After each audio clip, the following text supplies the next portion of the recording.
Good afternoon, all students. I am Seema Sharma, Assistant Professor at SIRTS Pharmacy Bhopal from Sage Group. Let's start our revision class. Our topic is anti-asthmatic drugs.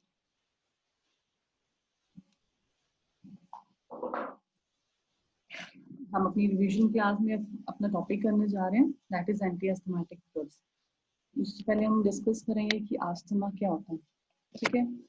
Asthma is a chronic inflammatory disorder of the airway that is characterized by increased responsiveness to the tracheobronchial variety of stimuli, resulting in widespread spasmodic narrowing of the air passage, which may be relieved spontaneously or therapy. Asthma क्या होता है? Chronic inflammatory disease है, disorder, जिससे क्या होता है, जो हमारा एयरवे है, जो हमारा ट्रैकिया है, वहां से क्या है, वो जो उसका एयरवे पैसेज है वो बहुत ज्यादा नैरो हो जाता है, जिससे क्या हमें ब्रीदिंग में और सांस लेने में दिक्कत आती है. अब करेक्टरिस्टिक्स ऑफ अस्थमा, मतलब क्या क्या करेक्टरिस्टिक्स होते हैं अस्थमा के. First is inflammation of airway. ये मतलब हम कह रहे हैं कि हमें ब्रीदिंग में और एयर वेज में, हमारा ट्रैकियाज में, ट्रैक्यो ब्रोंक्यूलर में हमें इन्फ्लामेशन हो जाती है. ब्रोंकियल हाइपर सेंसिटिविटी हो जाती है और हाइपर रिस्पॉन्सिवनेस हो जाती है. हम क्या कह रहे हैं, ब्रोंकियल हाइपर एक्टिव, मतलब हम बहुत जल्दी जल्दी ब्रीथ करने लग जाते हैं. और या रिस्पॉन्स मतलब हम एक्टिवली ब्रीद आउट करते हैं. ठीक है. Next is reversible airway obstruction. Next क्या है कि एयरवे ऑब्स्ट्रक्शन मतलब कि हम सांस ले रहे हैं और रिवर्स में हमें क्या है, सांस फूलने लग जाता है. जैसे रिवर्सिबल एयरवे ऑब्स्ट्रक्शन मतलब हम सांस ले रहे हैं और सांस लेने में दिक्कत जब आने लग जाती है, एक ऑब्स्ट्रक्शन, एक ऑब्स्टिकल्स आ जाते हैं, मतलब जब हम सांस ले रहे हैं, तो वो भी क्या करेक्टरिस्टिक है अस्थमा के. Next, classification of asthma. देखो अब हमने बोल दिया कि नॉर्मली क्या है, अस्थमा क्या होता है, सांस लेने में प्रॉब्लम होती है, जिसको हम बोलते हैं, मतलब कि जो हमारी ट्रैकिया है, जहाँ से क्या है, लंग से जब एयर पैसेज ट्रांसफर होती है carbon dioxide to oxygen, oxygen जब कार्बन डाइऑक्साइड में कन्वर्ट होता है तो हम वापस उसको एक्सपेल्ड आउट करते हैं. ठीक है. तो अगर वो उस पैसेज में किसी भी वजह से, किसी भी रीजन से जब हमें डिफिकल्टी होती है, तो हम कह रहे हैं कि वो अस्थमा से होती है. अगर आगे हम इसके पढ़ेंगे कि किस किस रीजन से होती है. अब हम बोल रहे हैं कितने टाइप्स के अस्थमा होते हैं. Based on the stimuli initiation bronchial asthma, a broad etiological types are described. First is allergic or atopic asthma. मतलब किसी एलर्जी की वजह से जो अस्थमा होता है उसको बोलते हैं एक्सटेंसिव अस्थमा. ठीक है. एक आइडियोसिंक्रेटिक और नॉन एटॉपिक, बिना किसी एलर्जी की वजह से, मतलब कोई एलर्जी, किसी चीज की एलर्जी से नहीं होता, फिर भी हमें एयरवे ऑब्स्ट्रक्शन होने लग जाता है, उसको हम बोलते हैं intrinsic asthma. And third one is asthma mix type. Mix type मतलब कभी एलर्जी से भी हो सकता है और मतलब प्रोबेबली हमें एलर्जी से होता है, और या कभी एलर्जी के बिना भी हो सकता है कि हमें ऑब्स्ट्रक्शन होने लग जाए सांस लेने में, एयरवे पैसेज में. Next is morphological features. Morphological features मतलब अब हम बता रहे हैं कि बेसिकली वो किस वजह से और क्या चीज हम आइडेंटिफाई करते हैं कि हमें अस्थमा है, और क्या मतलब कुछ पर्टिकुलर हम देखते हैं जिससे हम क्या आइडेंटिफाई कर सकते हैं कि वो अस्थमा किस टाइप का. First is the mucus plugs contain normal and regenerative respiratory epithelium forming twists, जिसको हम कहते हैं, मतलब हम कह रहे हैं कि म्यूकस फॉर्मेशन होने लग जाती है जब हम सांस लेते हैं, या हमें ब्रीदिंग में जो प्रॉब्लम होती है तो म्यूकस फॉर्मेशन होने लग जाता है हमारे एयरवे में.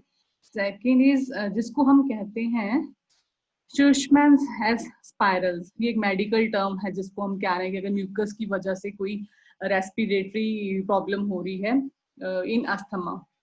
Second is the sputum usually contains numerous eosinophils and diamond shaped crystals. अगर स्प्यूटम में कुछ मतलब जो हमारा थूक में कुछ इजोनोफिल्स और डायमंड शेप क्रिस्टल्स डेवलप होने लग जाते हैं, जिसको हम कहते हैं चार्लॉट लैडन क्रिस्टल्स, वो भी एक अस्थमा का टाइप है जिससे हम आइडेंटिफाई करते हैं, मॉर्फोलॉजिकली देख के बता सकते हैं कि कौन से टाइप का अस्थमा है. ठीक है. Third one is airway remodeling, and next is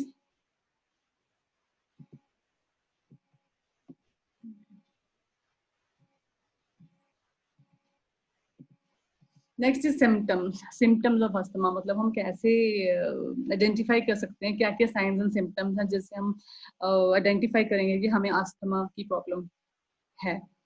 early warning science, early warning science मतलब अस्थमा होने से पहले हमें कुछ साइन सिम्टम्स आने लग जाते हैं जिससे हम क्या है अलर्ट हो जाते हैं और जब हम समझ आते हैं कि हमें अस्थमा डिजीज है।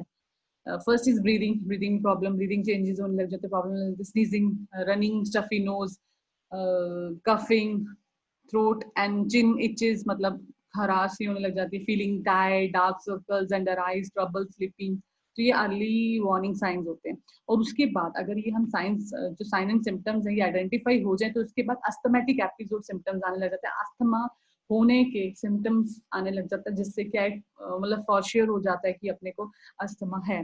Wheezing, shortness of breath, wheezing मतलब सांस ले रहे हैं जिसमें सांस लेने में क्या है आवाज आती है, जैसे कुछ एक साउंड प्रोड्यूसिंग वाइब्रेशन जैसी साउंड आने लग जाती है जब हम सांस लेते हैं। ये शॉर्टनेस ऑफ ब्रीदिंग, मतलब सांस लेते हुए हमें सांस रुक रुक के आती है। Tightness in the chest, chest में टाइटनेस होने लग जाती है। तो ये होते हैं अस्थमाटिक एपिसोड सिम्टम्स, मतलब अस्थमास के होने के बाद हम मतलब साइन एंड सिम्टम्स आइडेंटिफाई कर पाएंगे अर्ली सिम्टम्स से भी और उसके बाद क्या से भी कि अस्थमाटिक एपिसोड्स अपने को आने लगे, दैट मींस कि हमें कंफर्म हो गया कि हमें अस्थमा है ऑन द सिम्टम्स। नेक्स्ट है सिवियर सिम्टम्स, कईयों को मतलब अस्थमा अगर हम थोड़ा सा आइडेंटिफाई, हम कह रहे हैं इसको अर्ली सिम्टम्स से आइडेंटिफाई कर सकते हैं, बट हमें क्या सिवियर सिम्टम्स भी होते हैं जिससे कि मतलब हमें फिर उसके बाद मेडिकल ट्रीटमेंट हमें कराना पड़ता है, मेडिकेशन लेना पड़ता है। That is personal severe coughing, wheezing, shortness of breath, tightness in the chest, difficulty in walking and concentrating. Walking cause shortness of breath, मतलब चलते हुए हमारा सांस आना कम हो जाता है, सांस फूलने लग जाता है। ब्रीदिंग में भी शैलो एंड फास्ट ब्रीदिंग, या तो बहुत हम गहरे मतलब बहुत डीपली लेंगे या बहुत जल्दी जल्दी लेंगे या बहुत स्लो लेंगे, ये डिपेंड करेगा। ठीक है, ये हमारे क्या सिवियर अस्थमैटिक एपिसोड्स होते हैं। नेक्स्ट अस्थमा डायग्नोसिस, अब हमने बताया कि हमने मॉर्फोलॉजिकली देख लिया कि कैसे अस्थमा हम मतलब किस टाइप के हैं, मॉर्फोलॉजिकली कैरेक्टरिस्टिक्स देख लिए, उसके साइन एंड सिम्टम्स देख लिए, अर्ली एपिसोड्स के देख लिए, वार्निंग सिम्टम्स देख लिए, उसके बाद के सिम्टम्स देख लिए आइडेंटिफिकेशन के लिए।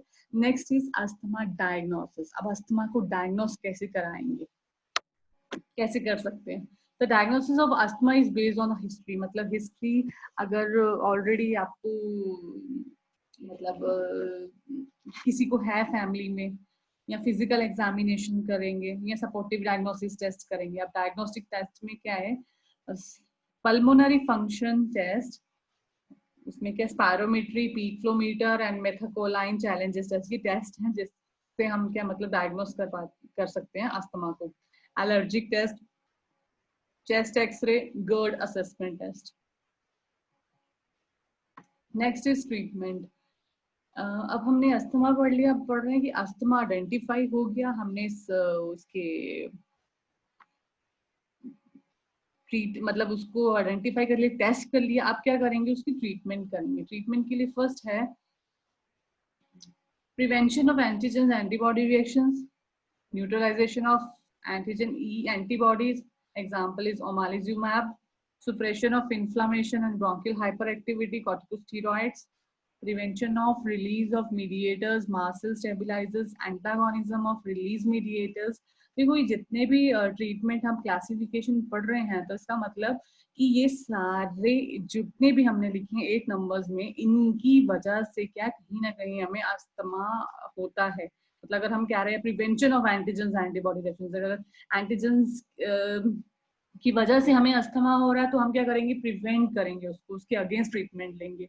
अगर हमने कहा कि हमें इन्फ्लामेशन की या मतलब हाइपर सेंसिटिव किसी एलर्जी की वजह से हो रहा है तो हम क्या करेंगे, सुप्रेशन ऑफ इन्फ्लामेशन, तो इन्फ्लामेशन एंटी इन्फ्लामेटरी लेंगे या हाइपर सेंसिटिविटी जिससे एलर्जिक रिएक्शंस आ रहे हैं उसके अगेंस्ट ट्रीटमेंट लेंगे। ठीक है, prevention of release of mediators, antagonism of release mediators that is leukotriene antagonist, blocked of constricted neurotransmitters that is anticholinergics, mimicking dilated neurotransmitters, example is sympathomimetics, directly acting bronchodilators, directly हम वो वाले drugs लेंगे जो bronchioles को dilate करेंगे, that is मिथाइलसैंथीन्स।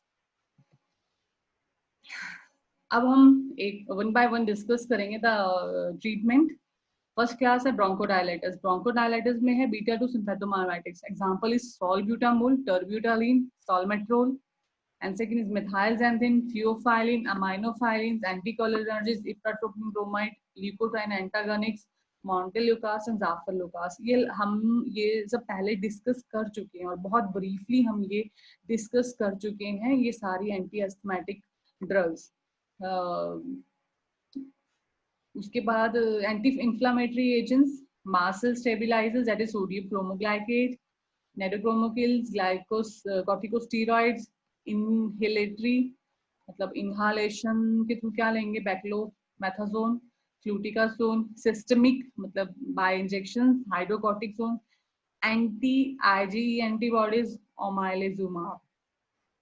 Next is step wise management of asthma. मतलब अब हम कैसे इसकी ट्रीटमेंट लेंगे। देखो हमने एक बेसिक रीजन बताया, मतलब जिस वजह से क्या होता है कि अस्थमा होता है कि हमारा जो हम कह रहे हैं कि ट्रैकिया में मतलब जो हमारा एयर पैसेज है वो बहुत नैरो होने लग जाता है, जिससे क्या है वो वाइब्रेशन क्रिएट होने लग जाती है। जब हम सांस लेते हैं तो वो जो आउटर लेयर्स है जहाँ हम कह रहे हैं कि म्यूकस प्रोडक्शन होता है, वो क्या है म्यूकस एक्सेसिव प्रोडक्शन होने लग जाता है और हमें सांस लेने में प्रॉब्लम हो जाती है।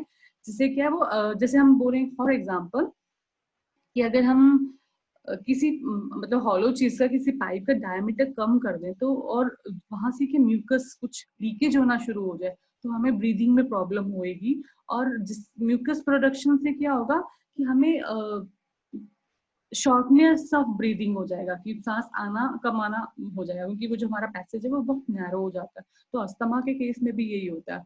और वो मतलब सिम्टम्स के पढ़े हमने और वो हमने कहा कि किस वजह से होता है, तो वो किसी भी एलर्जी की वजह से भी हो सकता है। नॉर्मली हम कह रहे हैं कि जैसे पॉलन्स की वजह से, हमें किसी दवाई की एलर्जी की वजह से हमें ये होने लग जाते हैं अस्थमा।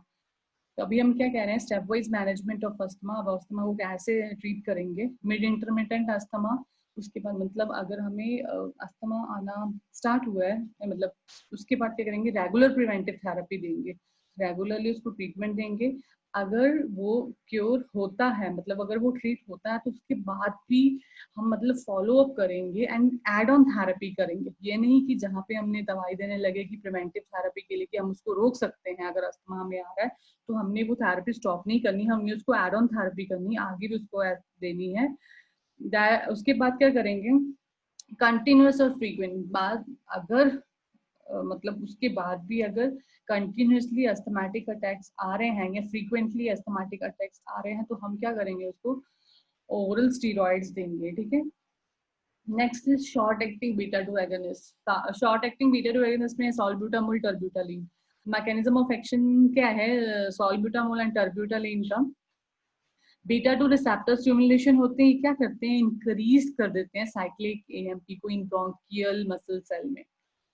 मतलब जो बीटा 2 रिसेप्टर्स क्या करते हैं ब्रोंकियल मसल सेल्स में, ब्रोंकियोज जो है मतलब हम जहाँ कह रहे हैं कि हमारा एयर एक्सचेंज होता है, मतलब वापस वो कार्बन डाइऑक्साइड में कन्वर्ट होके एक्सल्ट आउट हो जाता है मतलब थ्रू नोज और mouth.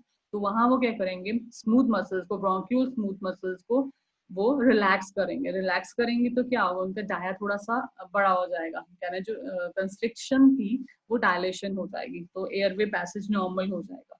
Next is route of administration. अब ये जो सॉल्ब्यूटामोल एंड टर्ब्यूटालिन हम किस रूट से देंगे, preferably by inhalation of aerosols or powders. Salbutamol is given as IV in status asthmatic. ठीक है। And adverse reactions of salbutamol and terbutaline, down regulation of bronchioles, beta 2 receptors, tachycardia and palpitation। मतलब इसके adverse effects भी हैं कि tachycardia होगा, heart rate increase हो जाएगा, palpitations होना स्टार्ट हो जाएंगे। That is the adverse effects of salbutamol and terbutaline.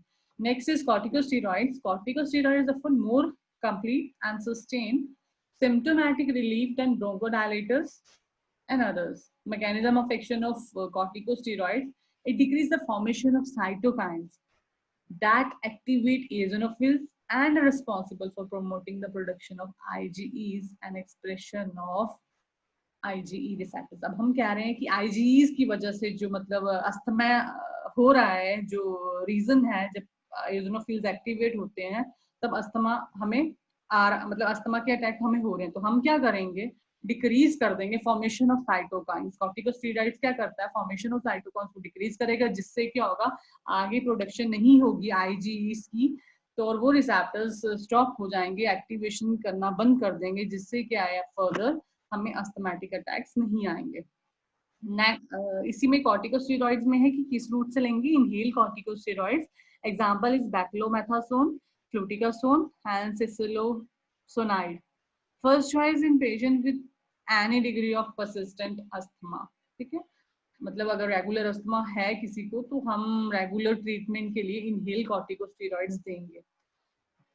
Next is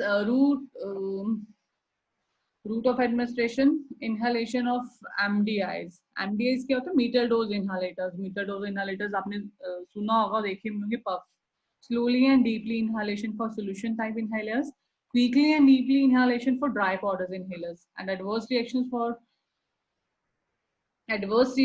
are hoarseness, oral and pharyngeal candidiasis, and adrenal suppressions.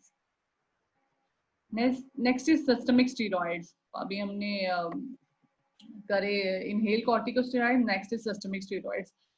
Example is hydrocortisone, prednisolone. These are oral steroids used in status asthmaticus. ठीक है, मतलब अगर हम किसी root से अगर उसको injection से दे रहे हैं, सिस्टमिक रूट से दे रहे हैं, example is hydrocortisone, prednisolone. These are oral steroids used in status asthmatics, मतलब orally हम इसको ले रहे हैं। Adverse effects of hydrocortisone and prednisolone are adrenal suppression, Cushing syndrome, growth suppression in children. Next is anti-IgEs antibodies. Example is omalizumab. Omalizumab का mechanism of action क्या होता है? These drugs leads to decreased binding of IgEs to high affinity on the surface of mast cells and basophils and limits release of mediators of allergic response. हम क्या कह रहे हैं, anti IGs antibodies बनाएंगे जो क्या आईजीज के against work करेंगी, तो ये क्या करेगा, डिक्रीज कर देगा, मतलब आईजीज जब प्रोडक्शन हो रही है उसके प्रोसेस को, उसके मैकेनिज्म को वो क्या करेगी, ड्रग्स डिक्रीज कर देगी, आईजीज की बाइंडिंग को डिक्रीज कर देगी। ठीक है, पहले भी हमने ये पढ़ा कि वो एजोनोफिल्स की प्रोडक्शन स्टॉप कर देंगे, इसलिए हम उनको कॉर्टिकोस्टेरॉइड्स देते हैं। आईजीज एंटीबॉडीज में क्या करेंगे, on the surface of mast cells and basophils release of mediators of allergic response, तो क्या होगा, लिमिटेड कम एलर्जिक रिस्पॉन्सेज जिनकी वजह से, एलर्जी की वजह से हमें अस्थमा होता है, और वो क्या होंगे, बाइंडिंग उनके साथ वो अपना बाइंडिंग जो है वो स्लो कर देंगे, कम कर देंगे, रिड्यूस कर देंगे। Uses in moderate to severe asthma patients who are poorly controlled with conventional therapy. Moderate to severe asthmatic patients में हम देंगे antigens, anti IGs antibodies. Next ये क्या करेंगे, रिड्यूस कर देंगे स्टेरॉइडल रिक्वायरमेंट्स को। Next is status asthmatic, means अब हम इतनी देर से स्टेटस अस्थमैटिक होता है, आई थिंक ये सबको पता होगा, ये पहले भी बताया हुआ है स्टेटस अस्थमैटिक्स होते क्या हैं। In which the smooth muscles of the bronchi suddenly contracts and narrowing the airway.